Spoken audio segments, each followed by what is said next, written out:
வணக்கம். ஆகாஷ்வாணி புதுச்சேரி செய்திச் சுருக்கம் வாசிப்பவர் ஸ்ரீவித்யா ஸ்ரீனிவாசன். மேற்காசிய நிலவரம் தொடர்பாக விவாதிக்க புதுடெல்லியில் இன்று அனைத்து கட்சி கூட்டத்திற்கு மத்திய அரசு அழைப்பு விடுத்துள்ளது. இக்கூட்டத்தில் அமெரிக்கா, இஸ்ரேல் மற்றும் ஈரான் இடையே நடைபெற்று வரும் மோதலால் உலக அளவில் ஏற்பட்டுள்ள சிக்கல்கள் குறித்து விவாதிக்கப்பட உள்ளது. நடப்பு நிதியாண்டில் முதல் 3 காலாண்டுகளில் நாட்டின் ஏற்றுமதி 5.26% அதிகரித்துள்ளதாக மத்திய வர்த்தகத்துறை இணையமைச்சர் திரு ஜிதின் பிரசாதா கூறியுள்ளார். நாட்டில் தேவையான அளவு உரங்களை முறையாக விநியோகிக்க உரிய நடவடிக்கைகள் மேற்கொள்ளப்பட்டுள்ளதாக மத்திய அரசு தெரிவித்துள்ளது.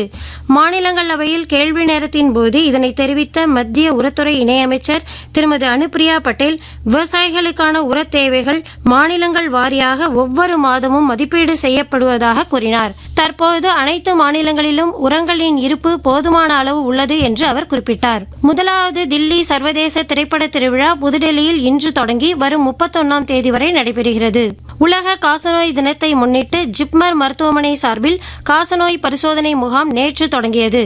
வரும் 27ஆம் தேதி வரை நடைபெறவுள்ள இம்முகாமில் பொதுமக்கள் மருத்துவ பரிசோதனை செய்து கொள்ளலாம் என்று தெரிவிக்கப்பட்டுள்ளது.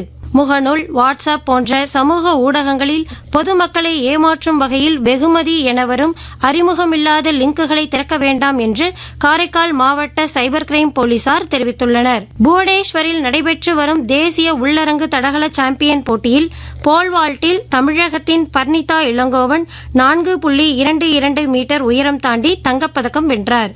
இத்துடன் இந்த செய்திச் சுருக்கம் நிறைவு பெறுகிறது.